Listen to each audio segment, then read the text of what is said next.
गुरुर्ब्रह्मा गुरुर्विष्णु गुरुदेव महेश्वरा गुरु साक्षात् परम ब्रह्म तस्मै श्री गुरवे नमः। श्रीमद् भागवतम तृतीय स्कंद सप्तम अध्याय श्लोक संख्या 1। श्री शुक उवाच एवं बिभ्राणं मैत्रेयं द्वैपायन सुता बुधः प्रणयन्निव भारत्या विदुरः प्रत्यभाषतः। विदुर उवाच ब्रह्मन् कथं भगवत् श्चिन्मात्रया विकारिणः लीलया चापि युजैर त्रिगुणस्य गुणाक्रियाः। क्रीडायामुद्यमो अर्भस्य कामश्चि क्रीडा क्रीडिशान्यतः स्वतस्तुतस्य च कथं निर्भूतस्य सदान्यतः। अश्राक्षीर्भगवता भगवान्निश्चं गुणमध्यात्ममायया तया संस्थापयत्वेदा धुयः प्रत्यपिधास्यति। अनुवाद। विदुर जी के प्रश्न। श्री सुखदेव जी कहते हैं, मैत्रेय जी का यह भाषण सुनकर बुद्धिमान व्यास नंदन विदुर जी ने उन्हें अपनी वाणी से प्रसन्न करते हुए कहा। विदुर जी ने पूछा, ब्रह्मन भगवान तो शुद्ध बोध स्वरूप निर्विकार और निर्गुण हैं, उनके साथ लीला से भी गुण और क्रिया का संबंध कैसे हो सकता है? बालक में तो कामना और दूसरों के साथ खेलने की इच्छा रहती है, इसी से वह खेलने के लिए प्रयत्न करता है, किंतु भगवान तो स्वतः नित्य तृप्त पूर्ण काम और सर्वदा असंग हैं। वे क्रीड़ा के लिए भी क्यों संकल्प करेंगे? भगवान ने अपनी गुणमयी माया से जगत की रचना की है, उसी से वे इसका पालन करते हैं और फिर उसी से संहार भी करेंगे। यहाँ पर श्री विदुर जी श्री सुखदेव गोस्वामी पाद कह रहे हैं कि एवं बिभ्राणं मैत्रेयं बुद्धः द्वैपायन सुतः। ये यहाँ पर विदुर जी को द्वैपायन सुत व श्री वेद व्यास के पुत्र के नाम पे बता रहे हैं कि मैत्रेय जी कि जैसे ही इस प्रकार कहे, इस प्रकार मतलब जब सृष्टि को व्याख्या करे तब श्री विदुर जी प्रश्न करें। और विदुर जी है उनके पुत्र है वेद व्यास जी के। जब मैत्रेय जी भगवान की माया द्वारा सृष्टि की वर्णन करें तो उनके अभिप्राय जानने के बाद विदुर जी प्रश्न करें। विदुर जी जो प्रश्न करे उनका प्रश्न भी है ब्रह्मन चिंत मात्रस्य अविकारिणः। जो ब्रह्मन है, ब्रह्मन ज्ञान मात्र विकार रहित निर्गुण भी भगवान से लीला द्वारा ही कैसे ये संबंध हो सकता है? मतलब लीला के द्वारा गुण के साथ कैसे संबंध हो सकता है? लीला की द्वारा क्यों ना हो? तब भी वो उनका प्रश्न था, समझ नहीं पाए थे। जैसे अगर हम ऐसे समझें, हमें भूख लग रहा है और हमारा शरीर वृद्धि के लिए हमें आहार या खाद्य की ज़रूरत है, हम खाते हैं तब हम बढ़ते हैं, नहीं तो नहीं बढ़ेंगे। लेकिन श्री भगवान किस प्रकार और कैसे वृद्धि को प्राप्त होते हैं और वो लीला से भी कैसे इस सब वस्तु को भोजन करते हैं, कैसे उनकी शरीर या उनके जो जब यद्यपि वो गुणों से परे हैं, वो किस प्रकार इस गुणों को ग्रहण करते हैं। गुणों अगर ग्रहण नहीं करते फिर सांसारिक कार्य किस प्रकार करते हैं? वो तो गुणों से परे हैं। ये बात श्री विदुर जी के प्रश्न है। हम जैसे ध्यान में योगी लोग जैसे ध्यान करते हैं और भक्त होते हैं तो भगवान उनको ध्यान में दर्शन देते हैं। जो ध्यान के अंदर दर्शन देते हैं वो अवस्था हमारा कैसा होगा? वो वस्तु कोई भी जागतिक वस्तु हो ही नहीं सकता, संसार की वस्तु हो ही नहीं सकता। वो ध्यान में दर्शन देते हैं जो वो सामने कैसे प्रकट हो जाते हैं। ये बात, वो तत्व क्या है? जो चीज़ हम स्वप्न में देखते हैं वो हमारी पृथ्वी वस्तु से भिन्न है, सूक्ष्म है। तुरीय अवस्था में ध्यान अवस्था में जिनको दर्शन करते हैं वो इससे भी सूक्ष्म है। वो देखते देखते सामने में कैसे आ जाते हैं। जैसे सुखदेव गोस्वामी पाद अष्टम स्कंद में वर्णन करते हैं कि कश्यप मुनि भगवान को हृदय में जिस स्वरूप में देख रहे थे वही स्वरूप में बाहर आ गए। मतलब उस समय तक उनका शरीर के अंदर जो गुण था वो अलग था, बाहर आ गए। जो पृथ्वी की जो त्रिगुण में ये धरती बना है या ब्रह्मांड बना है उसी को तुरंत ग्रहण कर लेते हैं, क्योंकि वो उसके स्वामी हैं। ये बात श्री विदुर जी की प्रश्न है कि भगवान निर्गुण है, फिर गुण के साथ उनका संबंध कैसे हो सकता है। हम लोग एक आम खाते हैं, व हम लोग एक दाल सब्जी रोटी खाते हैं, श्री हरि भी खाते हैं। जब भक्तों के साथ वो कैसे संभव हो सकता है, ये वस्तु कहाँ जाता है, किस प्रकार वो गुणों के साथ वो अटैच होते हैं, कैसे उनके साथ संबंध बनता है। कि श्री भगवान की शरीर के जो अंग है, उनका जो कण है, वो तो भौतिक होता ही नहीं है। हम किसी भी वस्तु को देखते हैं जहाँ से लाइट पड़ता है, दिखता है आलोक से, उसी को हम देखते हैं। लेकिन श्री कृष्ण वो तो कोई ऐसे वस्तु में बने नहीं है, उनके अंग जैसे हम देखें बाकी वस्तु को देखते हैं उसी तरह उनको भी देखते हैं। कैसे संभव हो सकता है, ये भौतिक पदार्थ के गुण उनके अंदर कैसे आ सकता है। ये विदुर जी की द्वितीय प्रश्न है। अर्भस्य क्रीड़ायाम उद्यम अन्यत्र क्रीड़ी न चिक्रीडिशा काम स्वतः तृप्तस्य अत्यंतः निवृत्तस्य च भागवतः कथम। ये कैसे संभव है कि श्री भगवान जो स्वतः तृप्त है, स्वतः तृप्तस्य अन्यतः, फिर अर्भस्य क्रीड़ायाम उद्यम, बालक जैसे खेलने के लिए उद्यम करता है, और श्री भगवान और खेलने के लिए उद्यम करता है क्योंकि क्रीड़ा की कामना रहता है उसके अंदर, खेलने की कामना रहता है। तो कैसे श्री भगवान भक्तों के साथ या ये जगत के साथ क्रीड़ा करते हैं, हम कैसे उसको माने या समझें। ये उनके प्रश्न है कि भगवान अगर क्रीड़ा करते हैं, बालक के अंदर क्रीड़ा की कामना होता है, और जो स्वतः पूर्ण काम है वो किस प्रकार इनको देख सकते हैं, किस प्रकार खेल सकते हैं। इस प्रकार उनके प्रश्न है। भगवान लीला के लिए ही सृष्टि आदि कर्म करते हैं। अगर ये प्रश्न है कि भगवान श्री भगवान बालक की समान लीला तो संभव ही नहीं है। बालक जैसे क्रीड़ा करते हैं उसी प्रकार भगवान में नहीं होता। बालक खेलने की इच्छा से ही क्रीड़ा में प्रवृत्त होते हैं, दूसरे बालकों के साथ भी प्रवृत्त होते हैं। और श्री भगवान उनके व्यतिरेके, उनके अलावा तो कोई है ही नहीं, तो फिर वो किसके साथ खेलते हैं और क्यों। उनकी इच्छा भी कुछ नहीं है। जिसका कोई इच्छा ही नहीं है, जिसका कोई दूसरा साथी भी नहीं हो, वो क्यों खेलेगा और कैसे खेलेगा। हम कैसे माने कि भगवान क्रीड़ा करते हैं। ये भी उनका प्रश्न है।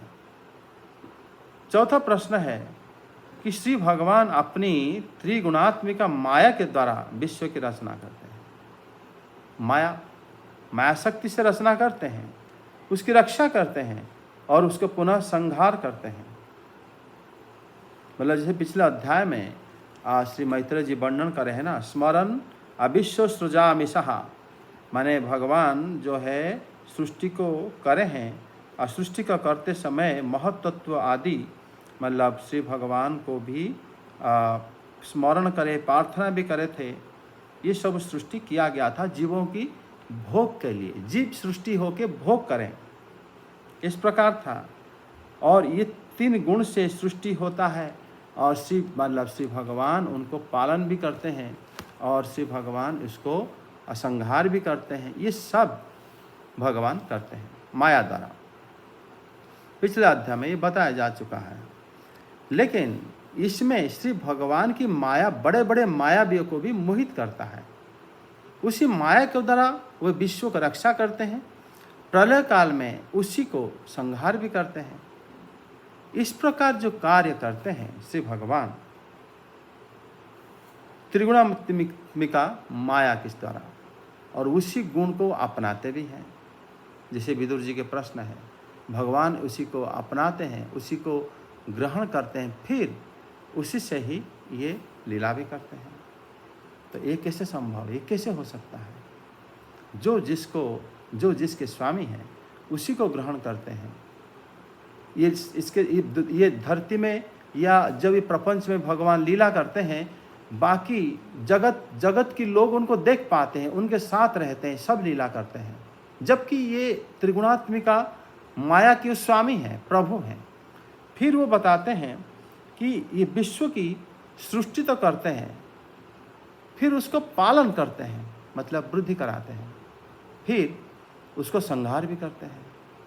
अगर दया भाव से सृष्टि होता है या जानने की इच्छा से कोई किसी को जानता, मतलब देखना चाहता है कि इसको बनाने के बाद कैसे दिखेगा, तो वो सृष्टि कर सकता है।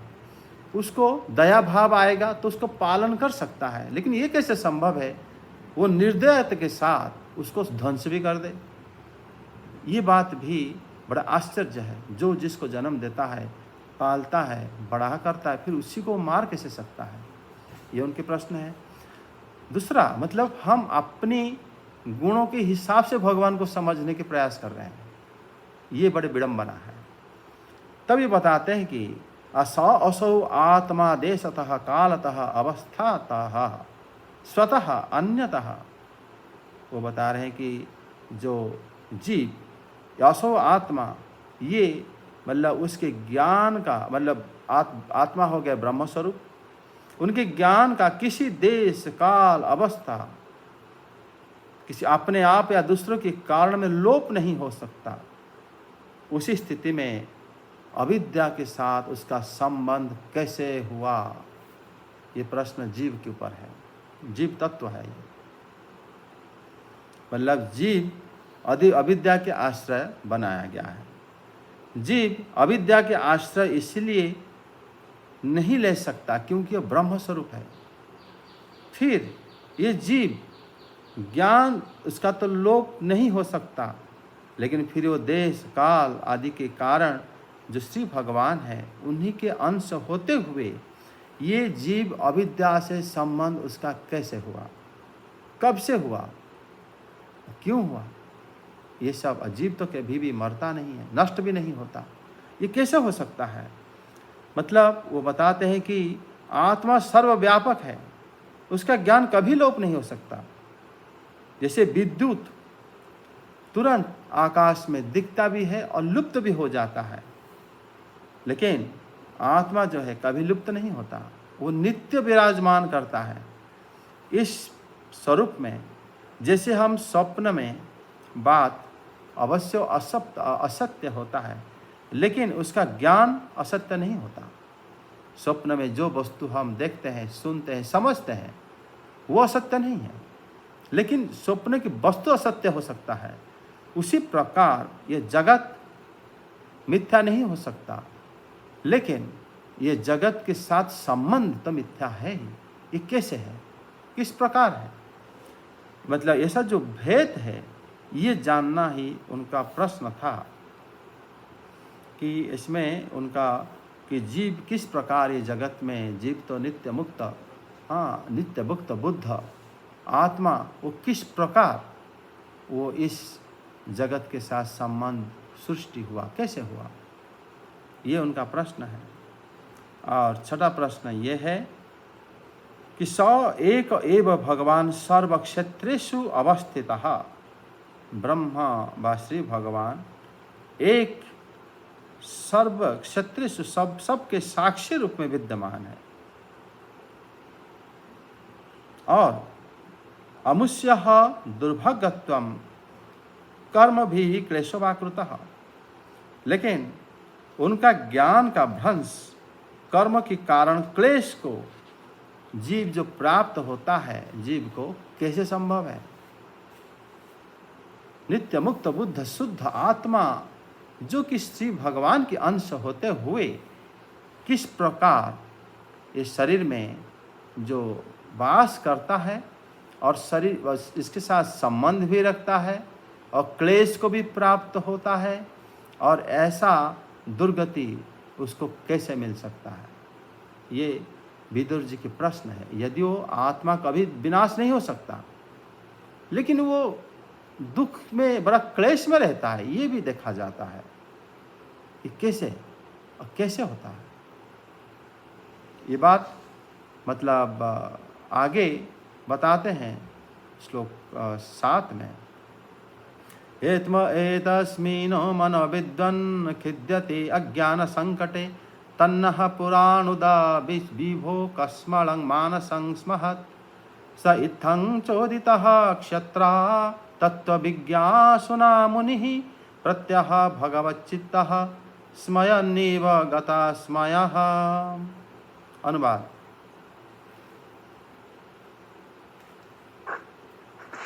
7 और 8। इस अज्ञान संकट में पड़कर मेरा मन बड़ा खिन्न हो रहा है। आप मेरे मन के इस महान मोह को कृपा करके दूर कीजिए। श्री सुखदेव जी कहते हैं, तत्व जिज्ञासु विदुर जी की यह प्रेरणा प्राप्त कर अहंकारहीन श्री मैत्रेय जी ने भगवान का स्मरण करते हुए मुस्कुराते हुए कहा। श्री मैत्रेय जी ने कहा, जो आत्मा सबका स्वामी और सर्वथा मुक्त स्वरूप है, वही दीनता और बंधन को प्राप्त हो, यह बात युक्ति विरुद्ध अवश्य है, किंतु वस्तुतः यही तो भगवान की माया है। जिस प्रकार स्वप्न देखने वाले पुरुष को अपना सिर कटना आदि व्यापार ना होने पर भी अज्ञान के कारण सत्यवत भासते हैं, उसी प्रकार इस जीव को बंधन आदि ना होते हुए भी अज्ञानवश भास रहे हैं। यहाँ पर मैत्रेय जी जो उत्तर दे रहे हैं, पहले तो विदुर जी का आखिर था कि हे विद्वान एतस्मिन् अज्ञान संकट में मनः खिद्यते, मेरा मन अज्ञान संकट में खिन्न हो रहा है। तो आप मुझे ये बताइए और मेरे मन की मोह को दूर कीजिए, क्योंकि श्रवण से ही, विधि से ही मोह दूर होगा, तभी वो सुन रहे हैं। तत्व गुरु के पास जाकर जब उनके शरण में हम जाते हैं, तो फिर ये अज्ञान मिटता है। यही मतलब जीव तत्व है। जीव का तत्व ही ऐसा है कि अगर दुखी है तो तत्व ज्ञानी गुरु के निकट से ही दुख दूर होता है, नहीं तो नहीं हो पाता। इस प्रकार मेरे मन का बहुत बड़ा मोह है, आप इसके समाधान करें। श्री सुखदेव गोस्वामी पाद कह रहे हैं कि तत्व जिज्ञासुनः क्षत्रा इत्थं चोदितः, तत्व ज्ञान की प्राप्ति इच्छुक श्री विदुर जी के द्वारा जिसे पूछा गया, तब कह रहे हैं कि गतस्मयः मुनि, जो मुनि जिनका अहंकार नहीं है, वस्तुस्तस्तु गतस्मयः, और जिनका मतलब वास्तविक स्वरूप, जिनमें वास्तविक रूप से जो अभिन्न थे, वह वास्तविक रूप जिनका था ही नहीं। श्री सुखदेव गोस्वामी मैत्रेय मुनि के लिए कह रहे हैं कि गतस्मयः, वो मैत्रेय मुनि जो है गतस्मय है, उनका कोई वास्तविक स्वरूप नहीं है। तो वो अर्थात उनका अहंकार ही नहीं, निजत्व नहीं है। जब जीव भगवान को भक्ति, प्रेमा भक्ति जब करने लगता है, तो अपना निजत्व को खो देता है कि मैं हूँ करके मेरा स्वरूप क्या है, मेरे नाम क्या है, मैं कौन हूँ, भूल जाता है सब कुछ। वो सिर्फ उन्हीं के ऊपर ही नष्ट हो जाता है। तो ऐसा यहाँ पर कहा गया है कि श्री सुखदेव गोस्वामी पाद कह रहे हैं कि ये तो एक तत्वज्ञानी, और जिसको जाके पूछ रहे हैं वो अहंकार रहित, अर्थात वो नहीं कह रहे कि मैं तुम्हें बता रहा हूँ, अहंकार रहित है वो, मैं मेरा उनमें है ही नहीं। वो श्री भगवान की बातें ही बता पा रहे हैं, जो शास्त्र बातें हैं श्री भगवान ने बताए हैं उसी को ही बताए हैं। वही व्यक्ति, वही है श्री मैत्रेय। उनका अहंकार ही नहीं है, उनको व्यक्ति भी नहीं कहा जा सकता, एक पर्सन भी नहीं कह सकती हाँ वो है। सिर्फ नाम है मैत्रेय ऋषि, लेकिन उनका कुछ नहीं है, निजत्व नहीं है, अहंकार नहीं है। अहंकार खत्म हो जाता है मतलब वो ब्रह्म स्वरूप हो जाता है, उनसे लीन हो जाते हैं, उन्हीं के साथ अवस्थान करते हैं और उन्हीं से ही उसी प्रकार उत्तर भी वो देते हैं। तब मैत्रेय जी कह रहे हैं कि भगवतः स्वयं अयं माया यत नयेन विरुद्धते, कि भगवान के साथ ये जो विरुद्ध बातें हैं ये सत्य है, ये सत्य है। भगवान के साथ ये विरुद्ध बात है। भगवान की जो पराश शक्ति विविधैव सूयते, स्वाभाविक ज्ञानम बलम क्रियांच, वो तो आंतरंग शक्ति के लिए विष्णु पुराण में बताया गया है। भगवान की जो है अनेक शक्ति है, पराश शक्ति विविधैव सूयते, अनेक शक्ति है। लेकिन यहाँ पर वो कह रहे हैं कि परमात्मा में व भगवान में विरुद्ध शक्ति भी देखा जाता है। विरुद्ध किसको लगता है? हमें लगता है कि विरुद्ध है, लेकिन उनके पास वो एग्जिस्ट करते हैं। जैसे किसी किसी उपनिषद में बताया गया है कि श्री भगवान, उनके पैर नहीं, उनके हाथ नहीं, उनके कुछ नहीं है, अपाणिपाद पदस्य। लेकिन एक जगह में कहा गया है कि भगवान सर्वत्र उनकी आंखें हैं, सर्वत्र उनकी हजार हजार शीर्ष हैं, हजार पैर हैं, सब कुछ बहुत है। दोनों बात सत्य है। पैर ना होना, पैर होना, दोनों हमारे लिए मतलब मिथ्या बात हो जाएगा। आँख ना होना, आँख मतलब असंख्य होना, ये भी हमारे लिए समझना मुश्किल हो जाएगा। लेकिन भगवान के लिए संभव है। तभी वो कहते हैं कि से अयं माया यत नयेन विरुद्धता यत विमुक्तस्य ईश्वरस्य कार्पण्यं बंधनम यतः। श्री भगवान के पास ऐसे ही संभव है। वो युक्त विरुद्ध है, लेकिन यही उनकी माया है। माया वो हमें ही इस प्रकार दिखाता है। मतलब भगवतो अचिंत्य शक्ति ईश्वरस्य, श्रीधर स्वामी पाद को कह रहे हैं कि ये अचिंत्य है भगवान, अचिंत्य भेदाभेद जो है श्री भगवान है, उनके पास ही देखा जाता है।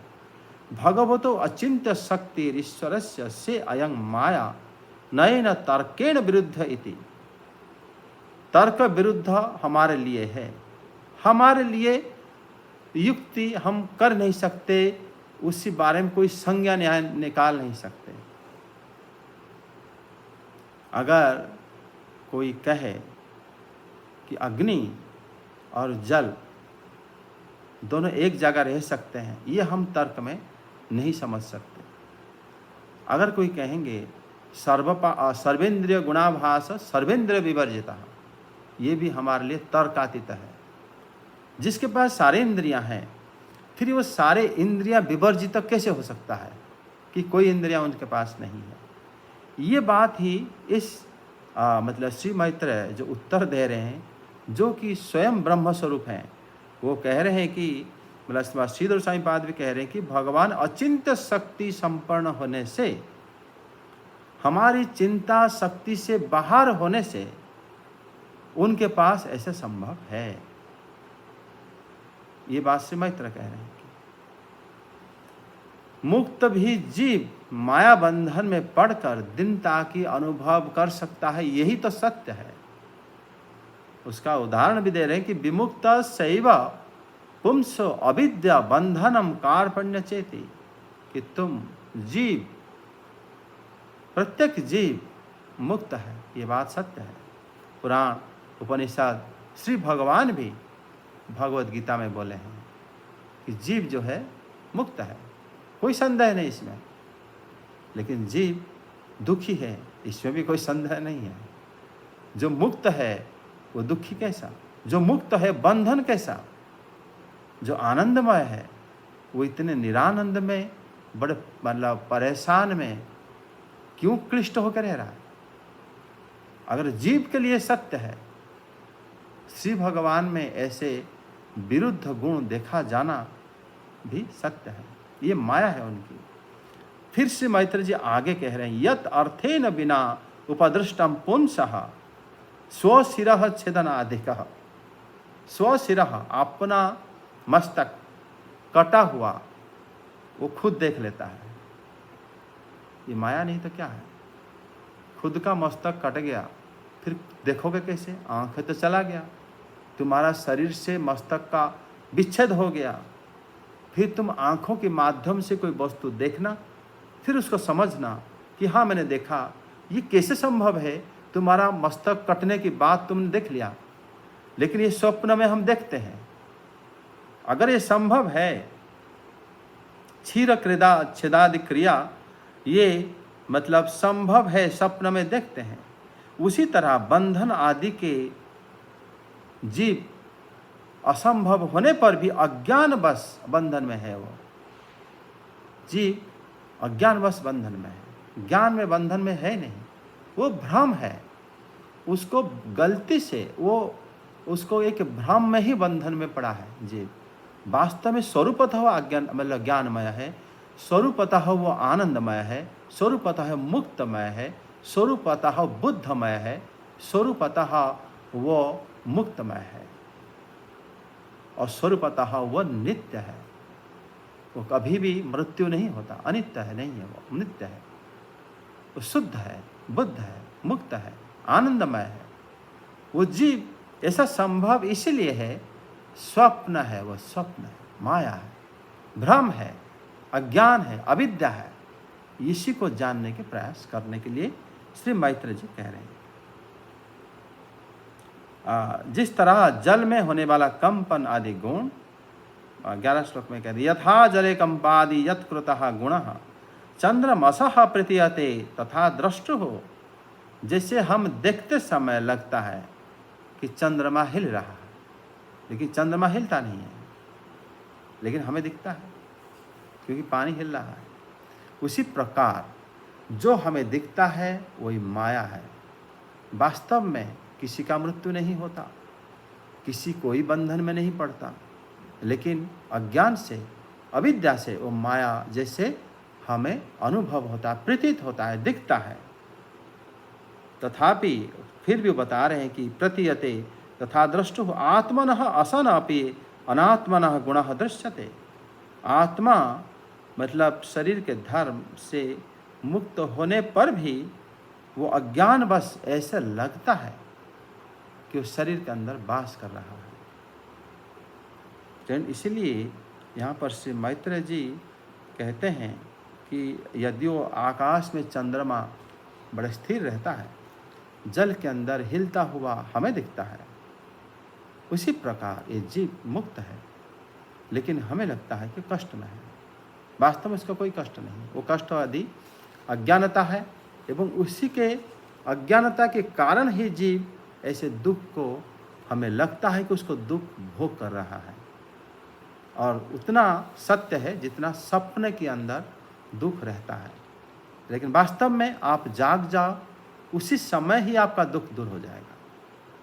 ये सब संसार में जितने भी विक्रिया देखा जाता है कि ये यहाँ पर ये अच्छा हो रहा है, ये बुरा हो रहा है इत्यादि, वो सारा ही भ्रम है, माया है, और वो उतना ही सत्य है जितना सपने के अंदर देखा गया वस्तु।